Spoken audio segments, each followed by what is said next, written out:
the most remarkable aspect of President Donald Trump. Donald John Trump. Stormy Daniels on statement denying Trump affair. I do not know where it came from. 5 takeaways from Trump's State of the Union. Van Jones. Trump, selling sweet-tasting candy with poison in it. Moore's first State of the Union address is the very fact of his presidency. That he is 1 year into his term, and spent the first 15 minutes of his address regaling the American people with his successes just adds to the surrealism.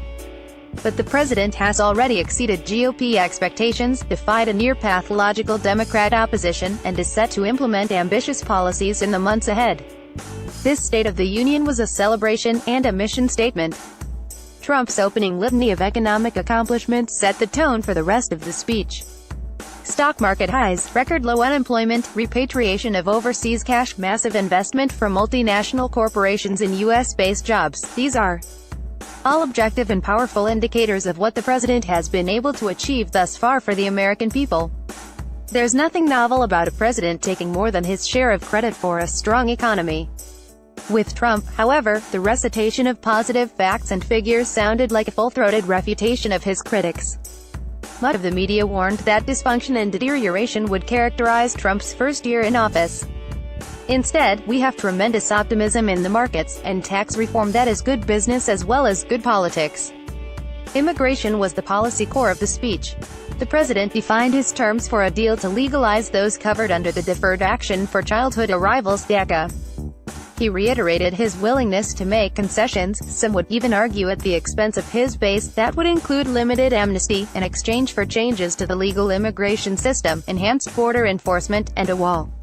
This led to one of Trump's most memorable lines of the night: Americans are dreamers too. It was a brilliant turn of phrase, one that will remind all who hear it that the first priority of Trump's Democrat opposition appears to be non-Americans. In contrast to this Pelosi-Schumer approach, Trump reiterated that his vision is for an immigration policy that is based on merit and respects the rule of law. Many of the most memorable and powerful moments of the night were when Trump told the stories of honored guests in attendance. When the president spoke to the parents of 2 young women who were murdered by the vicious MS-13 gang in Long Island, NY, the costs of illegal alien violent offenders and the need to deport them took on a new urgency. Related stories from The Hill. Trump also told the inspiring story of a North Korean defector named Ji Seong-ho who lost both his legs as a child and now fights against the despotic Kim Jong-un regime from across the border in South Korea.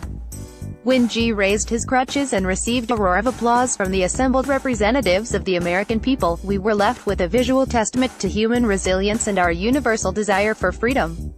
With the parents of Otto Warmbier, the University of Virginia student arrested and tortured to death by the North Korean regime, next to Ji, we were also reminded that America must stare down the evil Kim regime and hold it accountable for its past atrocities. Overall, it worked. Trump gave a solid speech that established what the American people can expect in the year ahead. If he follows through on his promises, and keeps up his winning streak, the Trump agenda could well be defined by its convincing victories instead of its dynamic messenger. Buck Sexton is a political commentator, national security analyst and host of the nationally syndicated radio program, Buck Sexton with America Now.